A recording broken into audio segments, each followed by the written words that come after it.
Hola a todos, ¿cómo están? Espero que estén increíbles y sean todos bienvenidos a nuestra segunda temporada de Set Talks. En este sexto episodio vamos a hablar con nuestro querido profesor Guillermo Tella Veleo, el decano de nuestra facultad. Profesor Luis. Y ahorita acompañándonos tenemos a nuestro querido colaborador Jesús Mendoza y en la cámara nos está ayudando ya Laura Vidal. Hola a todos. Sí, bueno, ella va a ser la fantasma de estas ediciones. Díganle hola. Bueno, el día de hoy, seguramente se estarán preguntando de por qué estamos con un profesor que es politólogo. Sí, nuestro podcast es de derecho. Y sí, persígnense, por favor. No, pero en serio, prácticamente es algo que viene desde la raíz de nuestra facultad de derecho. Y la Facultad de Estudios Jurídicos y Políticos en general, porque prácticamente nuestra facultad, desde anteriormente con el profesor Humberto Najaim, ha estado muy vinculada y ha querido vincular bastante el derecho con las ciencias políticas. Y precisamente ese es el objetivo principal de nuestro podcast del día de hoy.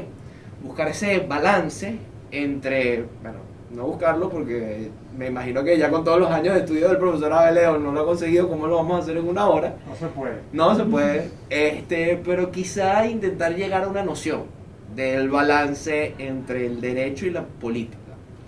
Entonces, bueno, nada, profesor, ¿cómo está? ¿Cómo le va? ¿Cómo está? Segunda vez que le pregunto esto, por la segunda vez que grabamos. Pequeños problemas técnicos, pero bueno. Pero bueno, nada, profe, para empezar todo esto, hay una pregunta que siempre le hacemos a todos los invitados, y es que, ¿cómo llegó a la politología? ¿Cómo llegó a ser politólogo, pues? Por vía del derecho, no, mentira. Bueno, prácticamente. Hasta cierto punto. Hasta cierto punto sí fue. Todavía, yo soy, por cierto, yo soy hijo de abogados y nieto de abogados, así que yo creo que solo hasta que yo llegué a ser decano no me seguían diciendo que estudiara determinada derecho. Yo estudié un año de derecho en la UCAP, en el año 96-97, tengo grandes amigos allá, profesores que respeto mucho, admiro mucho, bueno, algunos fallecidos ya, pero yo no era feliz, yo no era estudiante feliz, porque no era lo que yo quería estudiar. Claro. Mi vocación muy temprana era ser arquitecto, pero con lo que obviamente no es algo de lo que voy a hablar ni mantengo, pero cuando vinieron los golpes de Estado del año 92, especialmente el primero, yo estaba impresionado por lo que la gente manifestaba en la calle. Tú veías a la gente, los niñitos que se disfrazaron en carnaval del comandante Chávez, Ay, Dios mío. ese fervor, ese descontento que, claro, eran los años del presidente Pérez, así que el descontento estaba allí, había esa sensación pesada en la población, pero yo, sin embargo, no podía pensar, pese al descontento con el gobierno, que, aunque era un gobierno por el cual no votaron en mi casa, mi casa era copellana, muy crítica, a todos los copellanos nos gusta Betancourt, Pérez como la antítesis de todo esto. Eres el anti-Betancourt. Sí, bueno, y esa es Evil Betancourt. Pero bueno, el presidente Pérez era el presidente constitucional, Claro. entonces un golpe de Estado era anatema, eso no podía ser. Yo me impresionaba no solo que había gente contenta, sino que cuando yo regreso al colegio, yo estudié en el colegio La Salle, esto sin descargo de mis compañeros, casi todos emigrados ya. Juan, cuidado. Cuidado que te estaba oyendo.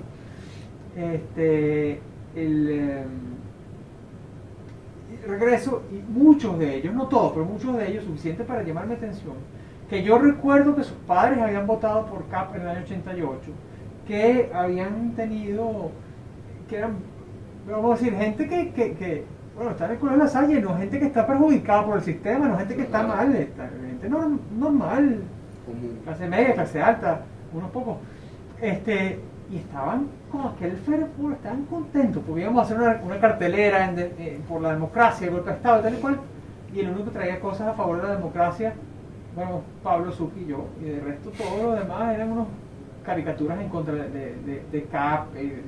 Por ahora, en la cartelera. Sí.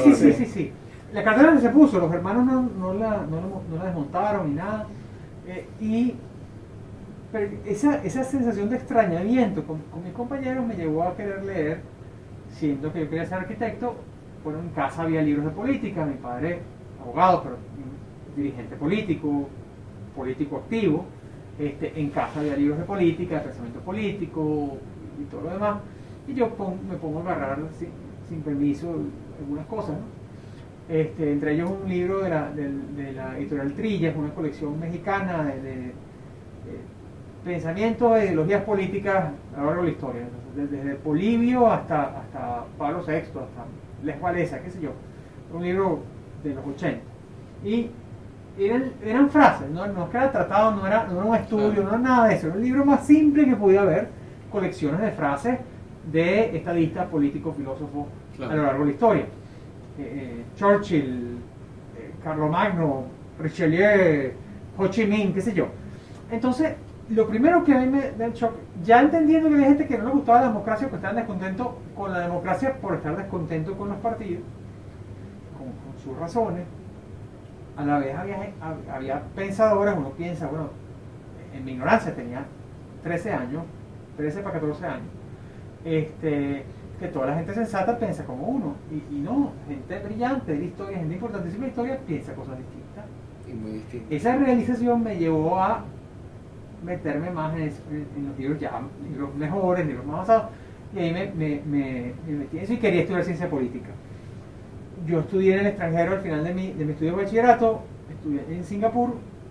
Singapur. Es otro cuento. Yo estudié en Singapur.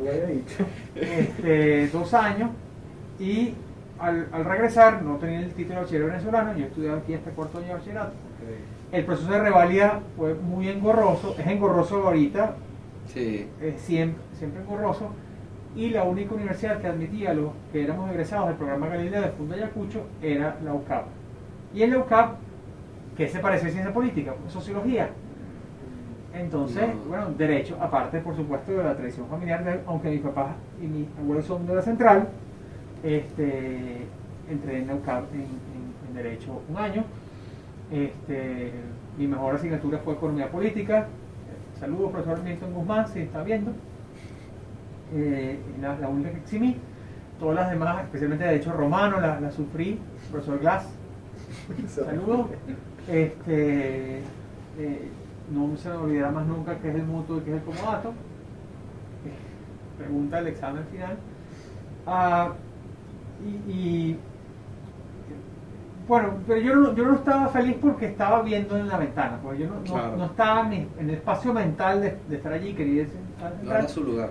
Finalmente, sí, y es una estupenda universidad, es una estupenda carrera. No era la vocación. No les guardo ningún rencor, ningún resentimiento, no tendría ninguna razón para hacerlo.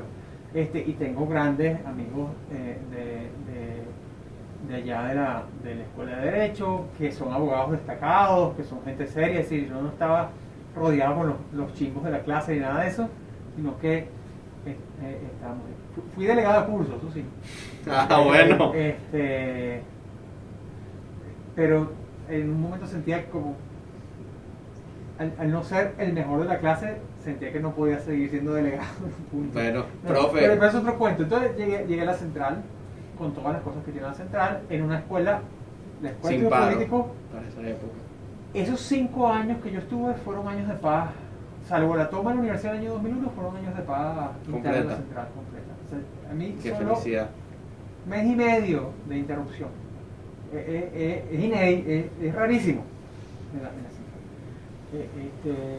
Y la vivió bien. Entonces yo terminé el 2002, yo me gradué en noviembre del 2002, a una semana del comienzo del paro petrolero. ¡Qué fecha! Sí, eso también implicó otras decisiones profesionales, pero el caso es que Ciencias Políticas o Estudios Políticos y Administrativos, que es la escuela, está en la Facultad de Ciencias Jurídicas y Políticas, que es de las facultades más viejas de la central. Sí. Teología, letras en su momento, que ya no, la de humanidades y letras no, hay quien dice que sí, que dice que no, pero en fin, y la escuela de Derecho. Al punto que en algún momento los licenciados en Derecho, los abogados, no se graduaban de abogados, eso era, se graduaban de doctores en ciencias políticas, porque la ciencia política originalmente en Venezuela era considerada el derecho. Y esa era la asignatura, era como lo veían. Pero, ¿y por qué? Bueno, porque es lo que el Estado produce, el Estado, la comunidad política, Claro. la red pública produce leyes. Claro. Entonces, los que saben de leyes, de la ciencia del Estado, son los abogados. Claro. Entonces, solo ligaron a nivel estatal y no privado, por ejemplo. sí, claro, bueno, porque la visión, además, es una visión absolutista Claro. del derecho, ¿no? No, que por supuesto, el derecho civil, el derecho mercantil venezolano es del siglo XIX para acá, pero en todo caso Sí. eso existía en la tradición. Pero hasta los años 50 los abogados no se graduaban de abogados. Es decir, cuando llega la Santa María, cuando llega la Católica y acompañan a la ULA y a la Central y a Luz y a la Universidad de Carabobo, más accidentadas que las dos primeras, en su título eran títulos de abogados, pero hasta los años 50 era doctor en ciencias políticas. Por eso la tradición de llamar a los abogados doctores, que no se ha perdido, Claro. aunque no lo Por son. supuesto. Sí. No lo son hasta que se doctoren, pues, no es nada. No quiero a nadie quitarle su orgullo que le digan doctor. A mí El me orgullo dicen, de tribunales. A mí en tribunales me dicen doctor todos los días. no, a mí, aunque sí soy, pero Sí, bueno, es primero como porque me un confunden. mal uso de la palabra. Yo creo que también la barba y los lentes de examen, pero es los profesores somos doctores en ese sentido Sí, genérico, ¿no? total. Social de la cosa. Total. Y uno anda en saco y corbata en la calle, es doctor. Claro. No de los que salvan vidas, sino de los que resuelven la sucesión. Pero eso está allí en nuestro contexto. Es decir, originalmente, en algún momento remoto de la historia, ciencia política y derecho eran una y la misma cosa, porque a la vez la ciencia política sociológica, en la que hoy, o economicista, que es esa cosa que tenemos nosotros, que estudia partidos, conductas políticas, motivaciones políticas y demás, se desprende de la vieja teoría política, la vieja filosofía política y el derecho constitucional, que Claro. es de donde venía. En Es esencia. de donde venía. Entonces sí, tenemos una conexión. Hay en unas escuelas de ciencia política en el país viejas que están en la Facultad de Ciencias Económicas y Sociales. Claro. Y ahí, porque aquí en la universidad en algún momento se pensó que la escuela de Derecho iba a estar en fases. ¿Qué tal? Originalmente, ese era el Mi doble grado no es tan loco, ¿viste? Ya veo. No está No, mal. no, Pero ahí yo no soy muy gremialista en un sentido de cierre disciplinar, ¿no? Claro. Ahí no solo por las vinculaciones y el respeto hay enfoques, ¿no? pero a veces es una cosa más de personalidades y No, de sin duda. organización, y la gente no, es que tú sabes esta cosa. Sí.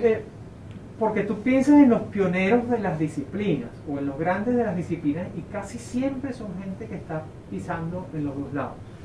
No, y también, o sea, si partimos desde el principio, en la gran mayoría de las disciplinas, de alguna forma u otra, salen de la filosofía. O sea, un pensamiento... Tú sabes ese juego de Wikipedia, ¿no? Que si tú le das al segundo link que te ofrece cada hipervínculo en cada artículo de Wikipedia, y tú le vas dando, vas a llegar a filosofía al final. ¿Es en serio? Tú comienzas con BTS, el grupo coreano, ¿verdad? Ok. Entonces BTS, K-pop groups. K-pop es un estilo musical. No, armonía vale. total, filosofía. ¿En serio? Sí. Todo. La Sí, filosofía sí, es la sí. ciencia primera, pero ahora mismo obviamente no Pero- se tiene la misma concepción. No lo vamos a demostrar en vivo, pero No, traten no, de hacerlo exactamente. un día. Sí, algún día lo haremos. Llegan. Sin duda. Porque si comienzan Dragón de Komodo, Sí. No, sin duda. Pero bueno, profe, vamos a empezar entonces con la pregunta del día. La gran pregunta, la pregunta que no responderemos porque ya sabemos la respuesta, que es muy difícil. La última vez que le pregunté se deshizo la cámara. Sí, la última vez se deshizo la cámara, Sí, por eso es que ya vamos 2 veces grabando, porque la cámara no pudo con la respuesta. Uf. Boom. Pero profe, ahorita de verdad, ¿cómo considera usted que se puede conseguir ese punto medio entre el derecho y la política? ¿Cómo la ley y el poder se balancean entre sí? Mira, yo no creo que deba haber un punto medio en un sentido de equidistancia Claro. filosófica y demás. si la ley es inaplicable porque es impotente, porque es imposible aplicar, la norma es vacía. Y lo vemos con la inaplicación de nuestras normas en hechos constantes, es un hecho hasta de sociología jurídica. Sí, En la práctica ordinaria, el cohecho, la corrupción, son manifestaciones de inaplicabilidad de la ley, Sí. o de inaplicación en cualquier caso. Y si hay impunidad, pues lo mismo. sin duda. Pero a la vez, el exceso de poder y el abuso de poder sin fundamentación jurídica, que, ojo, casi todo se puede justificar, Sí, pues genera en nosotros un rechazo que está, aquí hay algo que quizás es los hombros sobre los hombros de mis antecesores, y no me refiero al doctor Najain, al doctor Estambuli, sino de mi padre y mi abuelo y mi madre en esa enseñanza, los principios jurídicos fundamentales, los principios jurídicos del derecho romano, esos preceptos de Justiniano, digamos así, Claro. están en toda nuestra tradición occidental y están muy vinculadas a nuestra tradición moral. Y hay ciertos elementos de esa tradición que informan lo que nosotros consideramos correcto frente del poder político. No quiere decir que todo el poder político lo va a usar así. Es decir, el guardia nacional que reprime, que le mete un balazo en el pecho a alguien, que está abusando de sus competencias, está abusando Claro. de su poder, no, tú no te vas a defender con la Constitución en el pecho. Claro. La Claro, Constitución no, es antibalas. Pero el hecho que nos ofende, es decir, que el poder desnudo nos hiere, es el mismo instinto que nos lleva a hacer normas jurídicas, claro. como sociedades, como civilizaciones. Es decir, ¿por qué hacemos normas jurídicas? Porque no podemos confiar en que la voluntad sola, el arreglo ordinario de las partes, que suelen ser parciales porque uno se defiende a uno mismo, Claro. sea suficiente para dirimir los conflictos que vamos a tener. Sí. Le pisas el callo a alguien, te tropezan a tu perrito, o te estafan, o qué sé yo. Tenemos que tener una defensa, y esa defensa que parte del hecho que vamos a lidiar los unos con los otros, porque la vida humana es lidiar con otros, y vamos a tener problemas. A veces va a ser armónico. Cuando es armónico no hace falta. Cuando hay emergencia rompes el vidrio. Y la ley sirve para eso. Y nos da un marco, no nos acorrala, sino que nos encamina. Quiere decir con esto que entonces la ley es superior a la política. Bueno, está difícil. Diría yo, Claro. como disciplina, no voy a poner, o sea, el derecho Quizás se complementa. y la... Es mejor decirlo pueden así. vivir por separado, pero lo que quiero decir es que no hay, o sea, no estás obligado a estudiar ciencias políticas para comprender mejor el derecho, No, y sin no duda. está, los politólogos nos vale cierto derecho, y nosotros en estudios políticos, aquí en estudios liberales ven principios de derecho constitucional, Sí. que a mí todavía me parece muy, muy poquito. Es mi opinión personal, no quiero aquí comprometer a la escuela Ojo. ni mucho el programa. Ojo. No, porque en estudios políticos y administrativos, quizás por esa misma herencia, esa misma conexión original, además nuestros fundadores, todos abogados, Claro. nosotros vemos introducción al derecho, y vemos derecho administrativo, y vemos derecho constitucional, y vemos derecho administrativo avanzado, porque se supone que la mayor parte de los politólogos van a ir al Estado. Claro. Entonces, los que hacen administración pública ven como lo que diríamos aquí tópicos de derecho administrativo. Sí. Así avanzado. Y por cierto, asignaturas que a mí me gustaron mucho. No. Profesor Lorenz, profesor Chiti, profesora Avellaneda, mucho cariño. Eso es importante porque el Estado habla a través del derecho. Sí. Pero pensando antes de la forma política de Estado, porque el Estado es una de las formas políticas en la historia, la que nosotros conocemos, la normal para nosotros, pero no es la única, cuando no ha hablado del derecho y cuando estaba eso solapado. Antes eran los sacerdotes, antes eran los sabios, pero Sí. hablaban dando órdenes reguladas, normadas, o en todo caso que generaban, como digo yo en la primera clase de Fundamentos de Teoría Política, cuando me toca darla, o en Teoría Política del Gobierno, órdenes colectivamente vinculantes, que no son Aarón, ponte la camisa, sino todos tenemos que andar con camisa. Claro. Y eso es parte de la normatividad. Pero prende esto justamente de las transacciones humanas. Es decir, hay algo espontáneo allí, pero que nos damos cuenta que no es suficiente lo espontáneo. Nos hemos dado cuenta en la civilización. Sí. Y esto, yo sé que quizás algunos estudiosos más liberales o más críticos de la forma de Estado lo vean así, pero es que no corresponde solo al Estado. Cuando dos personas hacen un contrato de puro voluntad, incluso un contrato de palabras, la referencia a ese contrato, la búsqueda de testigos, eso no está en los principios generales del derecho. Sí. El Estado luego lo codifica, lo establece, pero no está allí. ¿Por qué el primero que se le ocurrió la idea de un testigo? ¿Por qué se le ocurrió un testigo? Porque yo no confío en el testigo. Claro, Y obviamente. tú me vas a fregar, entonces yo me busco otro. Y eso que establece, antes que tuviéramos leer escribir, luego con tabletas, luego con piedras, luego con qué sé yo, establecemos eso por escrito.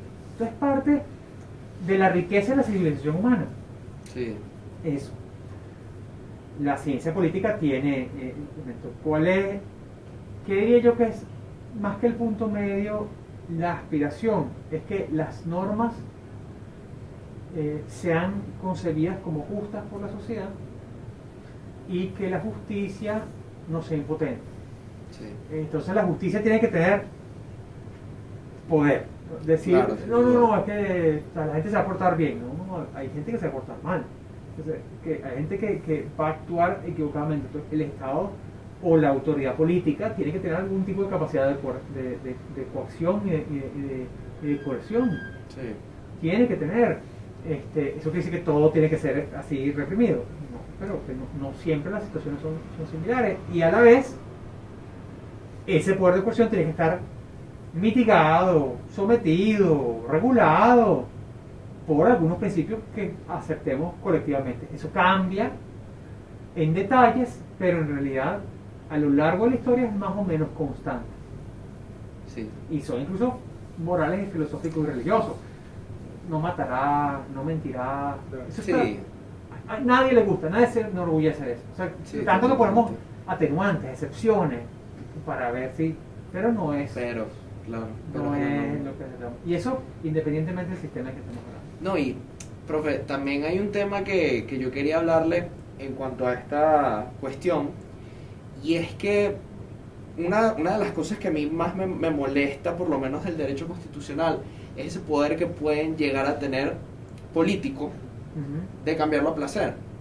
Sobre todo en la forma en la que, por lo menos así es como yo lo he visto en mi poca experiencia dentro de la política venezolana, pero ya desde hace años, demasiados años, se considera la Constitución como una serie de ideales políticos que un presidente y su partido quieren imponer o quiere colocar.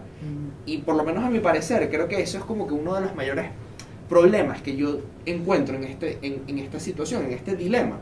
Que prácticamente hay veces que también cuando la gente tiene los suficientes poderes, en este caso hablando de, por ejemplo, la asamblea o, por ejemplo, el poder ejecutivo, tú ya ahí prácticamente puedes empezar a reformar todo de forma bastante peligrosa. Y creo que esa es una de las mayores problemáticas que yo le veo a este punto medio. En la forma en la que prácticamente este control, por así decirlo, del que hablaba Montesquieu, que prácticamente cada uno tenía que velar, cada poder tenía que velar por el otro, al fin y al cabo se ve un poco como desalineado por el tema político, o sea, por el tema partidista, ni siquiera tanto por el tema político. Y creo que eso es una de las cosas que por lo menos a mí más me preocupa de esta disyuntiva. Hay quienes han sugerido, desde la ciencia política por cierto, que la idea de separación de poderes, cuando existe un ejecutivo tan fuerte como los ejecutivos modernos, que tienen tantas competencias y tantos recursos, porque una cosa es el ejecutivo en 1800, cuyas competencias limitadas eran 5 ministerios y la administración pública tan pequeña. Hoy que los estados tienen tantos recursos monetarios, financieros, técnicos, etcétera, y cuando decimos estado en realidad estamos diciendo típicamente el ejecutivo. Sí, sí. Y lo que pueden hacer los parlamentos es poco. Cuando además esos parlamentos están, tienen cierta solidaridad con el ejecutivo, porque la mayoría parlamentaria en los sistemas parlamentarios es la del Ejecutivo o Exacto. están controladas por el mismo partido Sobre del todo. Ejecutivo, pareciera que eso se disuelve, pero ahí llega la politología al rescate al decirte ya, un momentico, pero no es igual. Un partido político puede tener mayoría parlamentaria, mayoría congresional en un sistema determinado, y ese ser el mismo partido del Ejecutivo. Eso puede pasar, pero no es el único contrapoder que hay. Claro, no es la obvio. única estructura que está en los tribunales. Por cierto, en nuestro caso, más lesiones o más interpretaciones heterodoxas de la Constitución hace No el hablemos Poder del Judicial. No hablemos del Tribunal Supremo de Justicia. No, pues en todos casos a ellos corresponde. Pero es verdad, Legítimas tiene razón. o no, han correspondido más a eso, No, sin duda. quizás porque la Asamblea no es tan activa en estos años, ¿no? No, sin duda. O cuando ha podido serlo ha sido impotente. Lo otro es que no siempre corresponde a aunque es el mismo partido del jefe de gobierno, en ocasiones son rivales de esa persona del partido que controlan la fracción Claro. parlamentaria, la relación de AD con su fracción parlamentaria. Por Carlos Andrés Pérez, que hemos hablado varias veces. Antes de que en la Cámara explotaran. Sí. Y saliendo del caso venezolano, el caso americano, bueno, de los más icónicos, que casi siempre tenemos un jefe de Estado que luego tiene un parlamento con mayoría opositora. Claro, pero allí primero hay trancas constitucionales, Claro. más dificultades, y está el filibuster, están esas reglas. No, y está el Senado también. Claro, En ese caso. Esas son dificultades, bueno, por parte del Parlamento, pero la ciencia política es decir, bueno, pero está la opinión pública. Claro. Otra cosa. Y como estamos considerando que hay ciertas normas que tienen que estar consideradas dentro de la opinión pública, recuerden, son colectivamente vinculantes, aunque no es que la popularidad es lo que establece la norma, no siempre es fácil imponer normas que van a ser inaplicables porque la gente simplemente las va a despreciar o Claro. las va a incumplir. Y eso te puede generar o la impotencia de la ley o el abuso de poder para poder imponerla. Sí. Claro, en estos tiempos que hay tanta desconfianza en el poder político, y no me refiero a Venezuela, en el mundo en general, a veces cosas que parecerían sensatas son vistas de manera despreciable por parte de la población y eso genera dificultades. Pensemos Sí. todo nuestro debate actual sobre las cuarentenas, el mandato de las máscaras, el mandato de vacunación, que antes el Estado podía ser como una suerte de fiat, como una suerte de mandato imperativo y punto. Y ya, y se acabó. Sí. Ahora el Estado se niega. ¿A cuenta de qué? A cuenta de que tiene que responder a una población que por diversas razones considera que tiene más fuentes de información. Y eso complica las cosas. Sí, sin duda. La decisión en última instancia va a ser del poder político. Y hay quienes van a decir dentro de la teoría política, bueno, eso demuestra que al final la nuez del poder político es siempre su excepción. En circunstancias normales tú no ves todo lo que el poder político puede hacer. Es en las circunstancias excepcionales cuando tú mides eso. Eso lo dijo un teórico político alemán Sí. que medio siniestro, que es Carl Schmitt, y que Fantástico. no ha sido cancelado todavía pese a sus no son simpatías, su militancia en el partido nazi, pero claro, ahí el asunto de la brillantez y la perversión. Claro. Sí, totalmente. O sea, seguimos citando ilícitamente, es el único nazi que podemos citar ilícitamente por ahí, y eso no deja de ser problemático. Parece constatación. Claro. Es una constatación que tú dices, bueno, como ese meme, está mal dicho, pero tiene razón, ¿no? Sí. Es como el que hace, No recuerdo bien. el que uno de los Avengers, ¿vale? Uno de los actores de Avengers. Sí. No sé si es Capitán América, no estoy seguro. No estoy seguro. El nuevo Capitán América, el segundo Capitán América. El negrito. El negrito. Capitán. Ay, Dios mío, Claro. ¿cómo se llama el actor, vale? No sabemos. Anthony Mackie, Ajá. sale en el meme. No tengo ni la menor Claro, idea. sí. No, sí. Se hizo famoso, pero eso fue. No me viejo, hace como 3 años. Sí, no. El que Sí, son dos, sí. el que es así, como.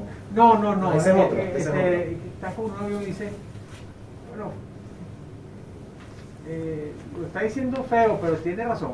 Ok. Ah, ya sé cuál Sí, es. Ya He's sé got a cuál point, es. termina con He's got a point, sí. Ah, ok. Sí, sí, sí, sí. No lo sabía. Media hora ubicando un meme. Afrodescendiente, quise decir. No, y lo peor de todo es que el profe está más claro que nosotros dos, pero Sí. bueno. Esta cultura de hoy en día Sí, sí. le fallamos Como a nuestra de- generación. No puede ser. Sí. Si te decepcionado de mí mismo.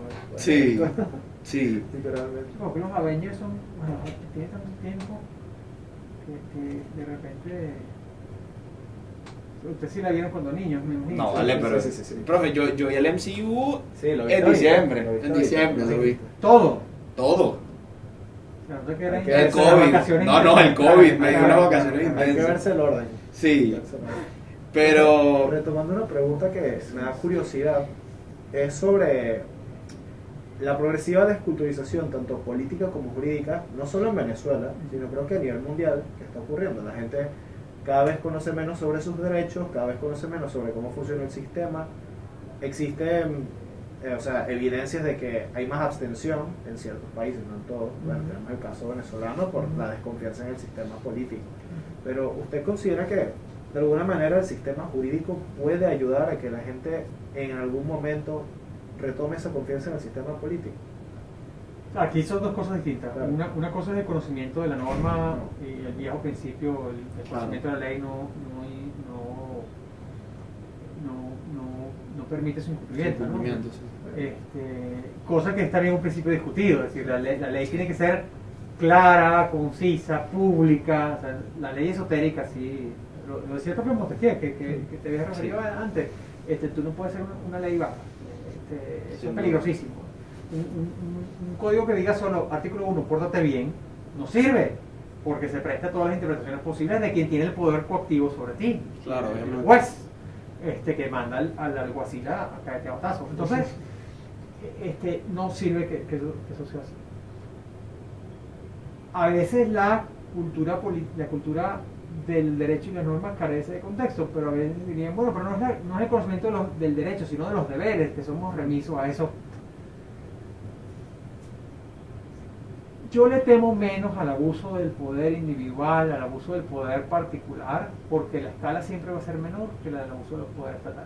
Claro. Y con No, esto, sin duda. esto no es un guiño a mis amigos liberales, pero aunque en nuestra vida puede ser hiriente, el daño en un particular no puede hacer. O salir aquí y me atropellar un carro, o me puedo meter un chuzazo, qué sé yo. Eso, pero el grado de impunidad del Estado estructuralmente puede ser más peligroso. Además porque él tiene un deber mayor de portarse bien. Y yo creo allí que es el ejemplo de las autoridades y de los hombres públicos en general, con su respeto a la ley, que no está por encima de nadie, pero menos de ellos, porque ellos son servidores de la ley, que pueda servir a una mayor confianza institucional. Lo que pasa es que en América Latina, no solo en Venezuela, el pesimismo con respecto a las leyes, el pesimismo es una cosa heredada de nuestro sistema Sí. colonial, ¿no? En la idea de que hay privilegios, y eso deriva de nuestras diversísimas desigualdades raciales, etarias, culturales y por supuesto económicas, ¿no? Sin no decir sociales y políticas. Entonces, eso, si alguien siente que, bueno, ¿para qué yo voy a pelear en medio de las instituciones, o medio no, a través de las instituciones jurídicas, voy a denunciar por la policía, voy a ir a demandar a un tribunal? Sienten que es inútil. Sí, ¿para qué? Si el Estado tiene el poder, claro. Resuelve, es el expediente, es el cohecho, es el gestor, es esa cultura. Que ojo, afecta a otras sociedades con también crecientes desigualdades, es decir, no es una cosa latinoamericana porque somos informales. Somos informales porque la formalidad nos deprecia. No se aprecia, sí. Entonces, allí tenemos que alcanzar cierto punto, y si hemos visto ese famoso punto medio de lo político y lo Legal. ilegal, y lo jurídico, ver en ello la idea de una ley que no sea impotente implica justamente que la ley sea respetada más que temida. Por la ley temida, tú temes al castigo, tú temes a la coacción y la coerción. Tú no temes a la ley. Claro, Pero sí. si la ley es venerada, si la ley es respetada, eso se enseña en educación cívica. Bueno, no está mal, pero si a ti te enseñan algo en educación cívica y la realidad contrasta con eso, tú no vas a creer, tú vas a ser un niñito creer en cínico. eso, claro, sí. Y un niño cínico es un niñito antipolítico, me refiero a un niño fuera de su comunidad política. No, sí. Y nosotros somos en ese sentido bastante cínicos como sociedad. Sí. Al fin y al cabo, ¿qué es el animal político aristotélico? El hombre que lidia con nosotros. Sí. Si yo creo que todos los demás son vivos o canallas, Voy a intentar hacerlo yo también. Claro. o me aíslo de todo el mundo, O me me voy aíslo, de claro, receta, pero de- claro, ¿cómo voy a sobrevivir en este mundo de vivos y canallas si no soy, Sí. no voy a ser yo el primer tonto que entonces me inmole a eso? Sí, incluso es un tema hasta, yo diría que darwiniano. Te adaptas o te mueres, prácticamente. Lo cual te dice, pues justamente las normas están hechas para que tú no tengas que adaptarte, Claro, sin duda. para que no todo sea a los trancazos. Y a eso lo estamos... Es una expectativa de civilización. La civilización es tener instituciones políticas, la civilización es tener instituciones jurídicas, la civilización es cultura, desarrollo, creación. Aunque tengamos todas estas maravillas tecnológicas, aunque tengamos eso, si eso no existe, eso es lo que van a hacer la civilización. No que unas chamas con el pelo pintado rosado reclamen sus derechos reproductivos, qué sé yo. ¡Ay, se acabó la civilización occidental! No, el abuso de poder acaba con la civilización. Sí, el abuso, es verdad. porque eso está allí.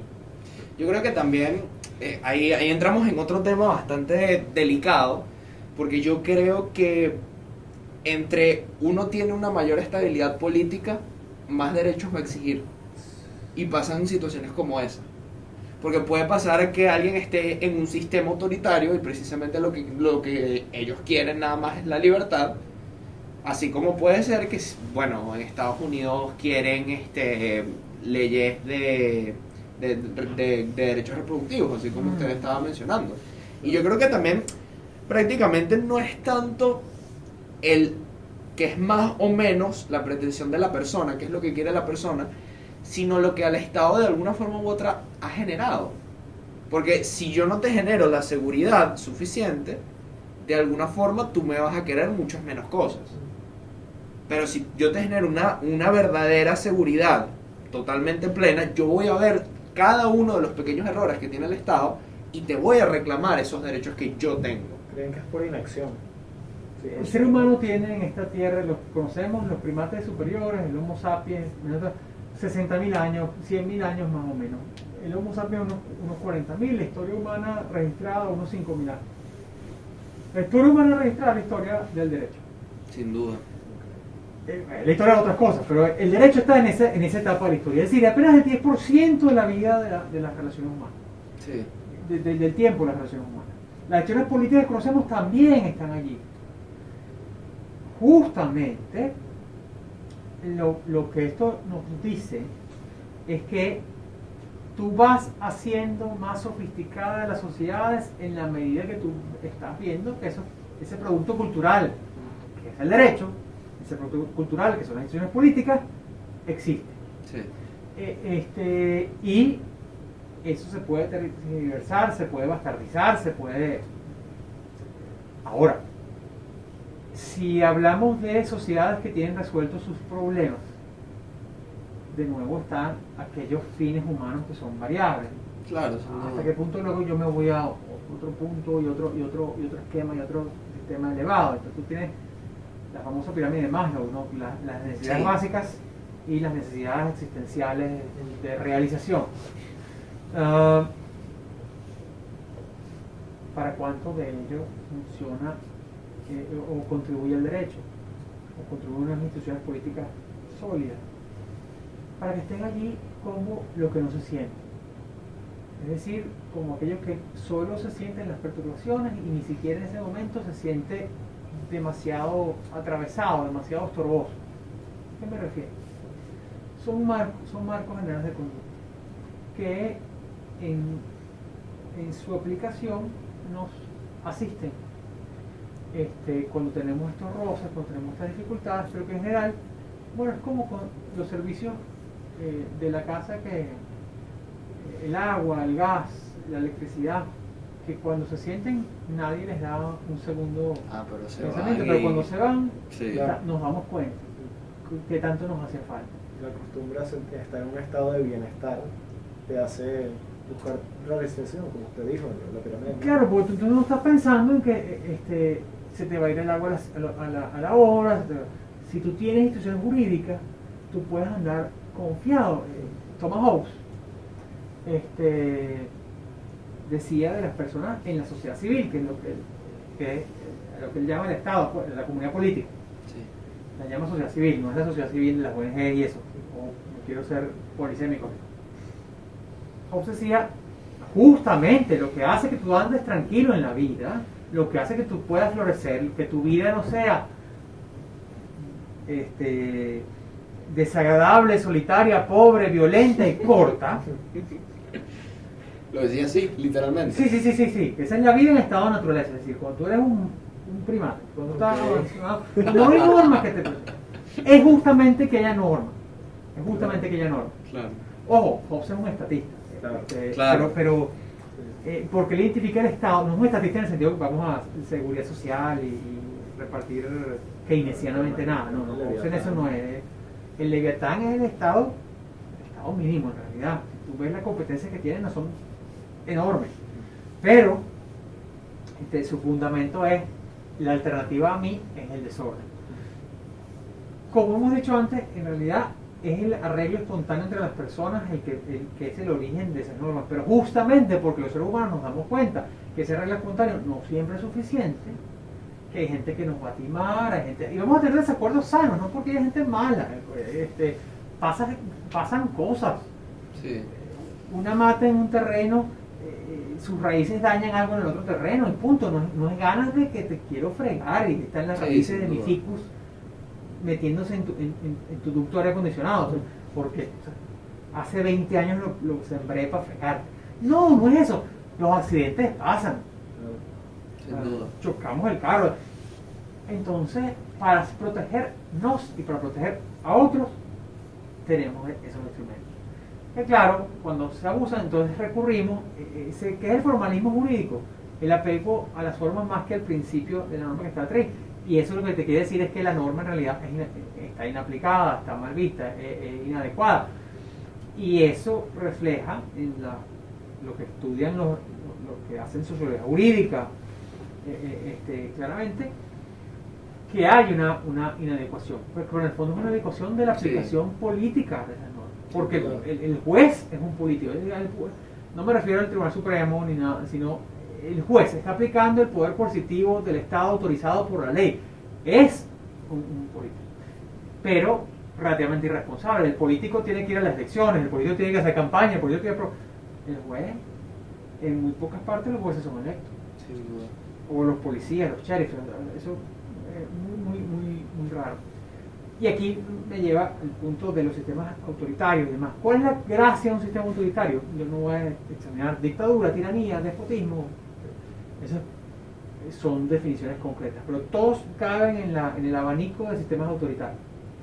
El sistema autoritario, la esencia es que es irresponsable, es decir, que puede hacer lo que le da la gana, que lo que hace no tiene pena, que no le puedes reclamar, porque no tienes la capacidad, porque no tienes el poder, porque no tienes el derecho. En todo caso, sí, que el poder es irresponsable a tu vigilancia y a tu cuidado. Bueno, cuando el poder se ejerce irresponsablemente por ese pequeño funcionario que abusa, ese policía que matraquea, ese juez que se vende, Sí, es una pequeña bola de nieve que va. te hace desconfiar. Entonces tú, en lugar de ver, Sí. es como la gente que no cree en las vacunas. No cree en las vacunas porque conoce gente que le ha ido mal con una. Y no sabe que las vacunas son buenas. Que es una falacia.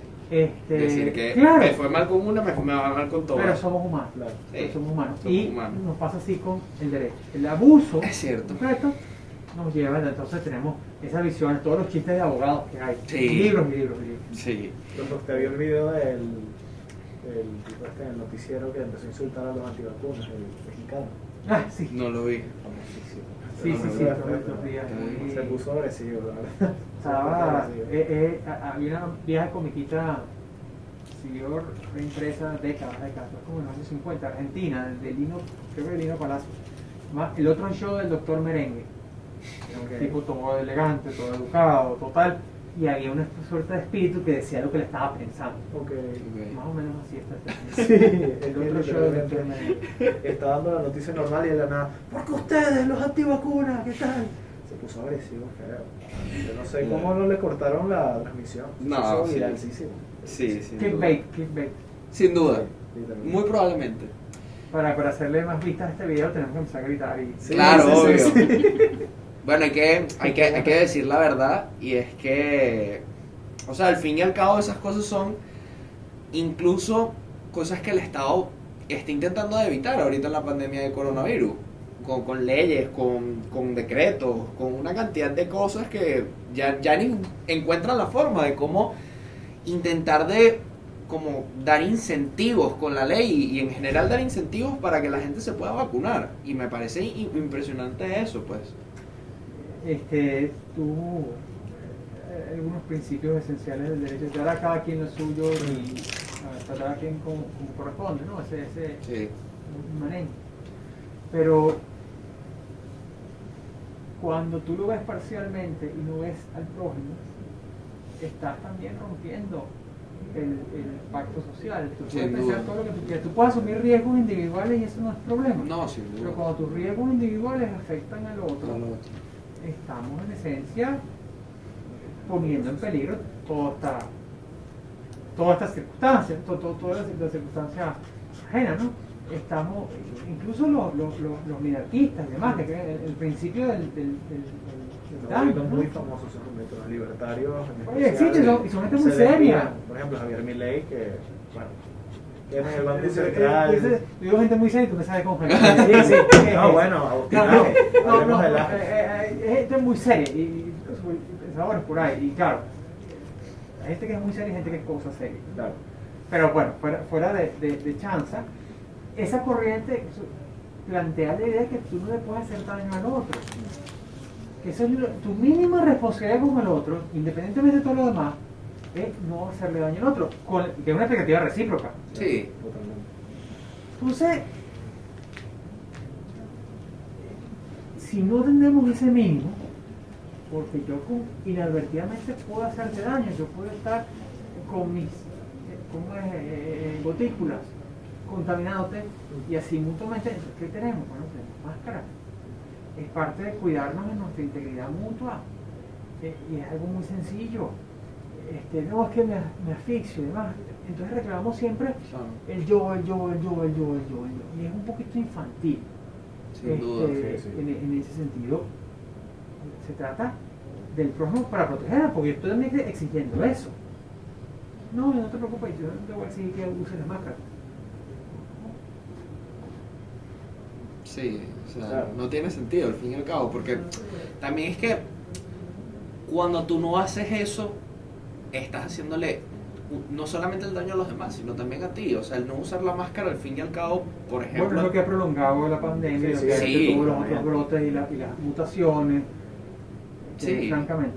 Impresionante. No, y no solo eso, sino que al fin y al cabo, si no usas la mascarilla de alguna forma u otra, te va a dar el virus. No, totalmente. O sea, Y después cuando te pase la inmunidad, te vuelve a dar el virus. Pero si eso no fuese viral, sino que es lo que te puede dar por tu estilo de vida, por lo que tú quieras hacer y te da a ti solo, o sea, que no es contagioso, tu responsabilidad se detiene en ti mismo. Claro, obvio, sin duda. El alcoholismo es tuyo, Claro, obvio. entonces toleramos eso porque, bueno, el alcoholismo es un problema.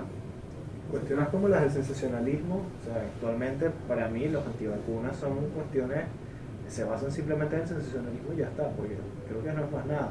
Simple sensacionalismo, va directo al sesgo cognitivo de las personas y directamente atacan lo que ellos piensan que está bien o lo que ellos piensan que está mal. Por eso tenemos situaciones como las de Sí, los antivacunas que creen a raras que... Siempre han existido, No, siempre han existido. sin duda. Pero claro, ahorita la viralidad, las redes permiten esas cosas. Que claro, a la vez, eso, yo recuerdo una metáfora sobre el internet, cuando comenzó el internet es como el lejano oeste.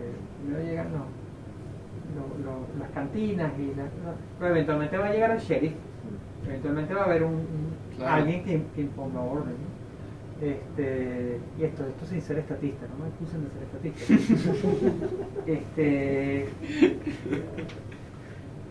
Hay muchas interacciones humanas que mientras no están reguladas, o que no sabemos que están reguladas porque asumimos que los principios de derecho no aplican para ellas, aunque podrían aplicar, pero son nuevas figuras de interacción y demás.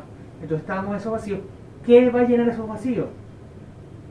Pues la letra pequeña de los contratos, de las leyes, del precedente, de la interpretación judicial, etcétera, etcétera. Eso es lo que lo va a llenar. El comportamiento Y humano. está, yo sé que todos, hay gente que tiene la utopía de Bitcoin como algo regulado, autorregulado por las cadenas de Bueno. blockchain y demás. Sí, eso es una posibilidad. Pero fuera de esas cadenas que la gente no va a interactuar, la gente no va a poder, y hay gente que va a cometer errores, problemas, va a ser, Sí. no van a hacer falta abogados que resuelvan esas cosas. No van a hacer falta nuevas formas jurídicas, no va a haber problemas de jurisdicción y de interacción entre estados y comunidades, porque yo puedo desde aquí, con este módulo conectado a la red, afectar a alguien en Lituania o en Johannesburgo o en Reykjavik. Pero eso siempre va a responder a ciertos principios que están antes. Claro. El debate de los detalles va a existir con las sociedades, va a existir en el mundo político, digo el mundo político, es decir, el espacio público, donde eventualmente ciertas fuerzas imponen algunas normas. Pero ese es el debate. Una sociedad más abierta lo va a permitir más naturalmente y no vamos a Claro. tener entonces el temor de que hay unos tipos que simplemente hacen las normas para ellos. Sí, sí. Y no estoy hablando del Tribunal Supremo. Ojo, De nuevo. cabe acotar. Disclaimer, en rojo, enorme. Por favor, gracias la gerencia. Pero sí, profe, y con esto quería hacerle una pregunta, más que todo con el tema del que estaba hablando anteriormente de Hobbes, ya que estábamos hablando bastante del Estado. Y es que ¿qué considera usted? Me imagino que la respuesta es un poco obvia, pero quizá hasta qué punto un Estado completamente descentralizado puede ser beneficioso para un país. Miren, depende de las circunstancias de ese Estado. Hay Estados unitarios que son perfectamente manejables y funcionales. El Estado unitario no es igual a absolutismo ni igual a autoritarismo. Y los Estados federales tampoco son iguales a democracia. Es Sí. algo que yo discuto mucho. Si tuviéramos que hablar del caso venezolano, por ejemplo, la razón de nuestro postergado federalismo son nuestras guerras civiles. La gente se Sí. olvida de lo violenta que era Venezuela y la capacidad efectiva que tuvieron los estados, me refiero a los estados, a las entidades subnacionales que llamamos estados, a las provincias, para hacerse la guerra. Sí. Para hacerse la guerra. Entonces, tú tenías los centralizadores del siglo XX tenían eso en su memoria fresca. Entonces, claro, iba a tender a hacer eso. Con una sociedad más estable, que es la que da la larga transición a la democracia en Venezuela, donde entonces ya no hay guerra entre estados, los estados están más intercomunicados, hay entonces mercados, relaciones, etcétera. Tú eres un agricultor y sales llevando tus productos de tu finca o de tu hacienda a los puertos, a los mercados, y no temes que te van a matar y a quemar las burras y qué sé yo. Entonces la cosa progresa y la sociedad se fortalece, la sociedad demanda derechos. Como Sí. ¿Y qué demandó? La regionalización y demandó el federalismo. Sin duda. Hoy nos queda ese, nada más porque todavía tenemos esa idea, pero hoy en un país donde es casi imposible transitar de un estado a otro sin el cohecho y la coerción de algunos entes públicos, pero además sin el peligro real de la delincuencia organizada en los caminos, pues yo ahorita no estoy seguro si el federalismo Sí. es una solución de eso. Más bien, habría que imponer cierto eso no tiene que decir que no tiene que ser el Estado gomecista, aunque a tal desorden podemos haber llegado, pero Sí, bueno. yo en eso soy un poquito más escéptico, porque además la relación entre federalismo y democracia no es inmediata, Sí, no es uno a uno, no es no, igual. no es una correlación, es una aspiración, pero no una correlación. Y bueno, si nuestra democracia tuvo 40 años, los últimos 10 años fueron de descentralización. Sí, por mera correlación, bueno, la descentralización coincidió con la decadencia de la democracia. Y la democracia más legítima, más querida, más estaba en la época centralista del Estado. Pero a la vez, como dije, esa época es la que permitió ese florecimiento de las regiones. Y por cierto, también en nuestro derecho administrativo, pero que es político, como una decisión política, de la herencia política, las divisiones de regiones político-administrativas para la planificación. Sí, en la etapa más estatista de nuestra historia, es verdad, o una de ellas, no en el socialismo del siglo XXI, en la democracia de partidos, bueno, entonces estaban las corporaciones de desarrollo regional. Y esas corporaciones que ayudaban al florecimiento, o sea, tú tienes la zona industrial del estado de Carabobo, o esa gran conurbación que va, vamos a decirlo, desde los valles del Tuy hasta Caracas, que es toda esa zona de industrialización, o de la Victoria hasta Nirgua. Floreces con eso, el Estado le metía plata a infraestructura, cosas, y ustedes, el sector privado, hagan lo que tienen que hacer. Sí. No vamos a discutir aquí si respondieron o no. El caso es que eso floreció en el sur y demás. O sea, no fue la pura plata del petróleo que le echaron ahí.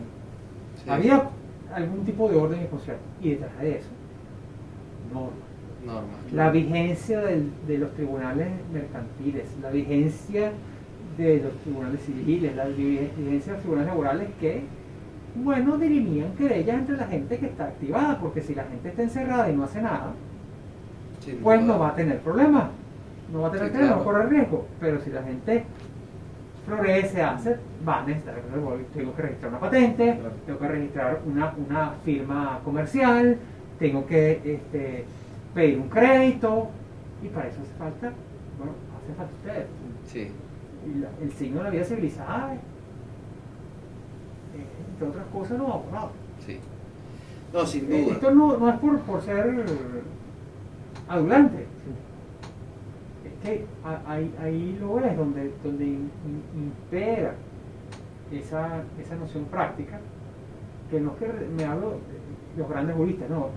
El ejercicio del abogado ordinario refleja una sociedad más civilizada, más. No, sin duda. Sin duda. Yo creo que también por eso es lo que hablábamos, ¿no? Que prácticamente la gran mayoría de nuestra historia registrada como mundo es la historia del derecho de alguna forma u otra. Porque de ahí es que viene nuestra civilización. El hecho de que nosotros somos civiles parte de ahí, de alguna forma u otra. Es que Civitas tiene esa triple acepción, es la ciudad, Sí.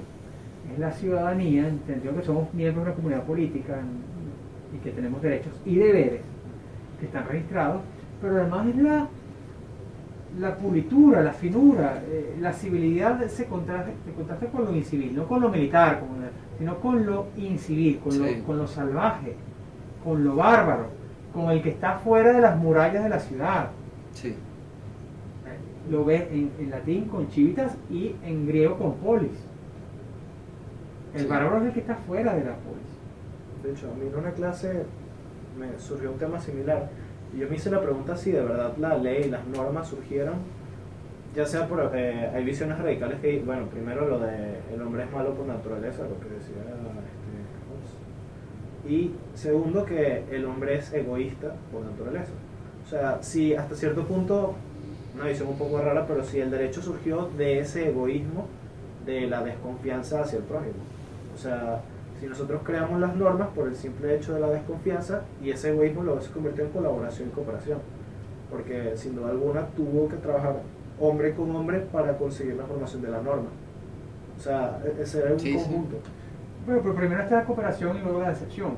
Sin Ok. duda. Es decir, la base previa y mucho del derecho no es la mera desconfianza, es qué va a pasar si pasa, pero mientras tanto estamos aquí acordando. Sin duda. Y llegamos a esos acuerdos y esos acuerdos están registrados y están así establecidos. Es decir, cuando una pareja firma sus derechos matrimoniales y entonces accede a limitar su libertad de soltería con el compromiso del matrimonio, no está diciendo, bueno, esto es por si te monto cacho. Lo estoy prometiendo, estoy literalmente diciendo, Bueno, para eso están las capitulaciones. sí, pero que bueno, sí lo aceptan, pero en el derecho civil al que accedemos casi todos los mortales, que nos dice, tú estás entregando tus libertades voluntariamente en una cosa, por la razón que fuese, que es tuya, o en todo caso nuestra, y lo hacemos frente a testigos, porque todo el mundo sepa, porque sea público, eso tiene consecuencias. Ese matrimonio puede tener niños, ese matrimonio puede tener Sí, propiedades. sin ¿no? duda. Eso tiene consecuencias, pero partimos de qué? De un hecho, ¿cómo decir? Del alumbramiento, de ese mero destello entre dos personas que se quieren y que quieren entonces ser serios con eso. Sí, No el una amor. cosa pasajera, Sin duda. no una cosa duradera. Que para mí, por cierto, sería el mayor argumento a favor del matrimonio del mismo sexo. Tú quieres que la gente sea conservadora y sea seria, cásalos. No hay nada que funcione Es más fácil verdad. que los aburgueses casándolos. Es verdad, es verdad.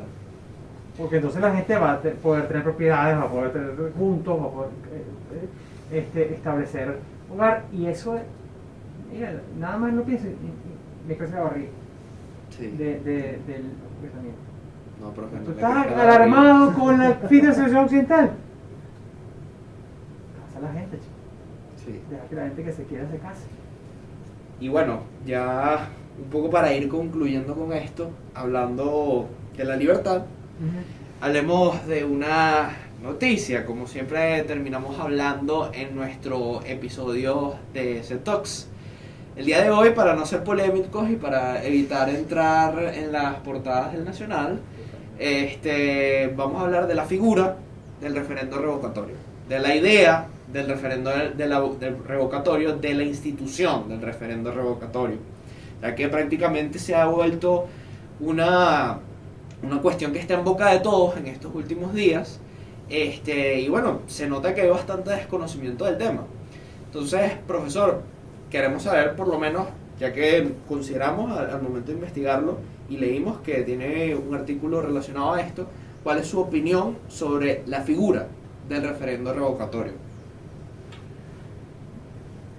Yo tengo cierta desconfianza a los elementos mayoritarios de las constituciones democráticas. La democracia es una combinación, la democracia que aspiramos, conocemos, nos pillamos como democracia liberal, tiene unos elementos democráticos y unos elementos liberales, unos elementos mayoritarios y unos elementos de control del poder. Sí. Aunque el referéndum revocatorio pareciera una herramienta de control del poder, por una parte la barrera es tan alta, con consideraciones muy pragmáticas, es decir,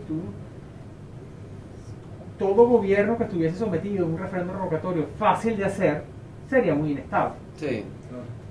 Y como diría Alexander Hamilton, la constitución Hamilton, para lo que les entendí. sí, Anote. la constitución no es un pacto suicida.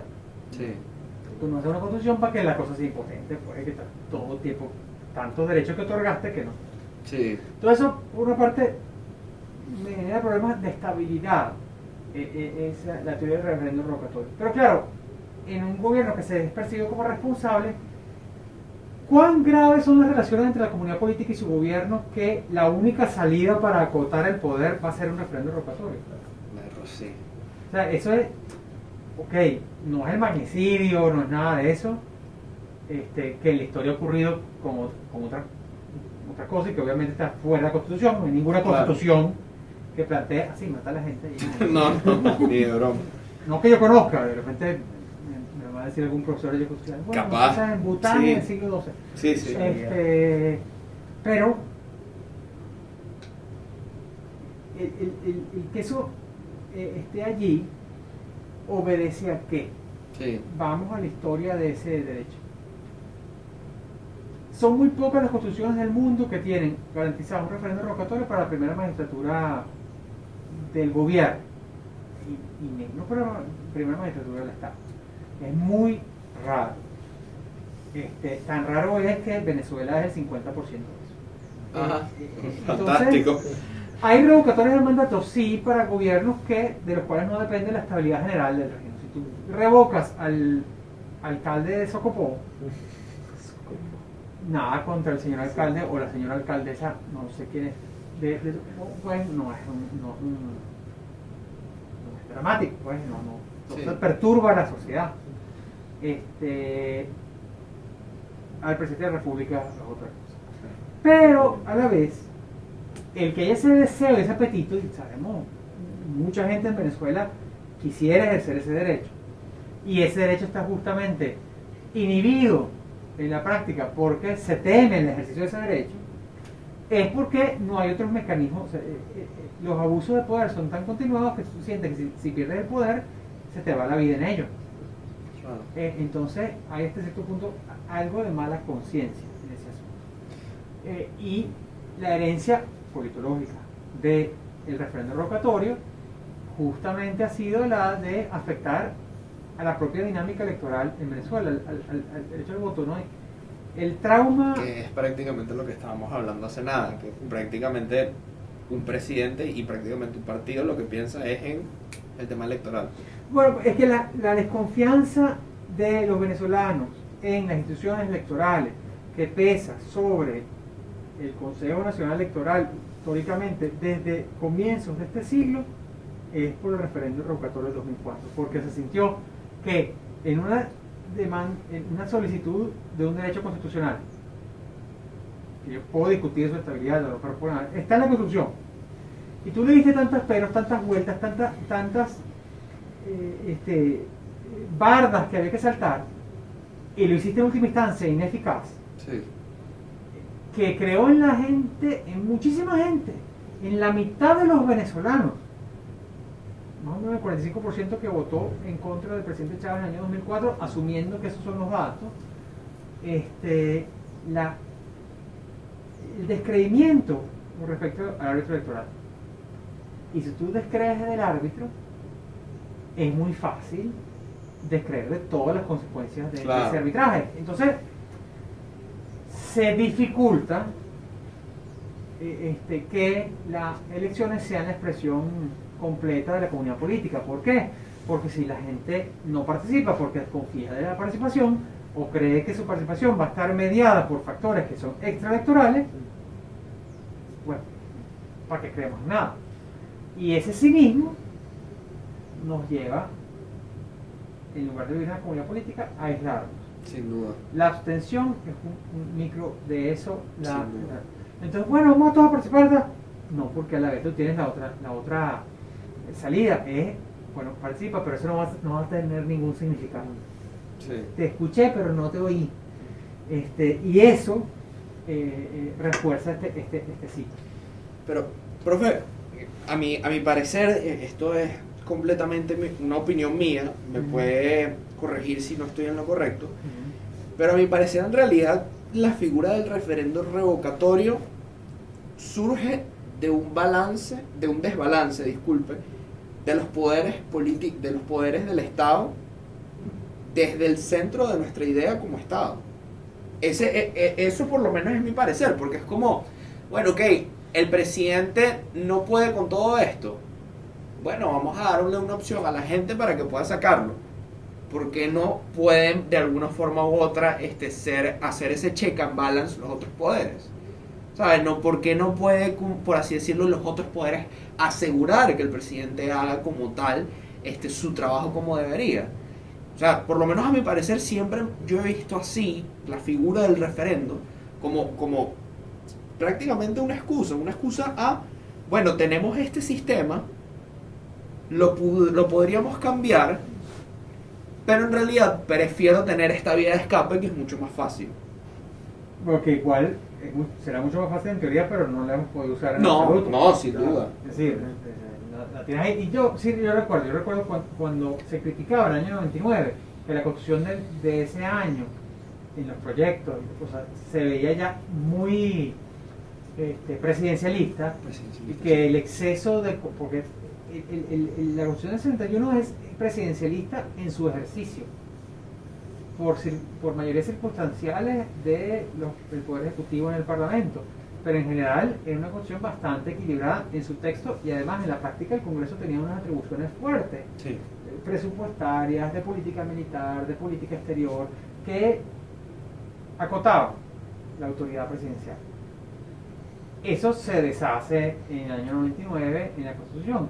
Pero te decían, bueno, pero vas a poder revocar. Entonces, es así tal cual. No, tranquilo, si no te gusta, Chávez lo quita. Porque por supuesto estamos pensando no en un presidente en abstracto, que es como uno debe pensar la Constitución.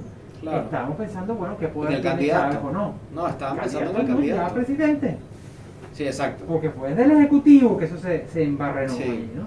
Entonces, era un caramelito que te daba. Bueno, pues tú vas a poder revocar. Y es verdad que es una alternativa a otros focos de presión que podría tener una expresión política, digamos, antisistema o crítica. Pero el comentario es muy agudo. ¿Por qué un sistema requeriría eso? Sí, sin duda. ¿Por qué no basta con la censura parlamentaria? ¿Por qué no basta con el juicio político? ¿Por qué? Es la apelación al pueblo, que al fin y al cabo es la fuente de la soberanía. A mí eso siempre me preocupa un poco porque al fin y al cabo, ¿quién permite o no permite que el referendo se dé? Lo permite es el que mande, Sin que duda. tiene la capacidad No, de sin poder, duda. el que tiene el capital político para ello. Y eso pervierte la idea, pero además hace que eso no tenga mayor efectividad. Sí. En última instancia, ya politológicamente hablando, justamente se hace esa especie de escotilla de escape, de Hail Mary Pass, en que funciona el referendo revocatorio, porque es como un plan político sustituto. Sí. Yo no puedo ganar elecciones regionales, no puedo ganar municipales, no me permite, me reprimen los partidos. Bueno, voy a echarle pichón a esto, a ver si suena la flauta. Creyendo que el cambio de sistema es el cambio de presidente. Sí, Y eso es más complicado. mucho más complicado. Así como la pregunta que quisimos responder, pero como vieron, no se pudo. Pero es una pregunta muy complicada, como ya lo habíamos dicho, y es una pregunta que, si bien no esperábamos responder, es una pregunta que queríamos empezar a dar nociones para que la gente empezara a pensar sobre ello. Y por eso, la verdad, mil gracias, decano. De verdad, este episodio fue bastante interesante. Nos encantó muchísimo el conversar con Increíble. ustedes. Fue increíble. Y bueno, gracias por traernos a su oficina, que la verdad es un lugar acogedor y se siente bastante bien. Este es su casa, las puertas siempre están abiertas para usted y todos los estudiantes de la facultad. Me alegra que haya una sana rivalidad entre las escuelas de Derecho y Estudios Liberales, Sí, pero que esa rivalidad sea en el fondo hermandad Sin duda. frente a todas las otras facultades y de todos los unimetanos y los unimetidos frente a los CAP. Sí. No, ¡Epa! Es Me mi salió trauma, instintivamente, mi perdón. trauma. Me salió instintivamente, perdón. No, nuestros queridos compañeros, pero así Sí. también todos los que somos universitarios, académicos, todos tienen que hacer causa común en la restauración de la civilización. Sin duda, Totalmente. sin duda. Pero bueno, nada, eso es todo por el episodio de hoy. De verdad, mil gracias por quedarse hasta este momento. Si llegaron hasta acá, no sé, comenten la tiendita unimetana, mesitas de derecho. Mesitas Mesitas de derecho. Y bueno, nada, denle like, suscríbanse y nos vemos en el siguiente episodio. Y síganos en Derecho Unimed. Eso es todo. Chao.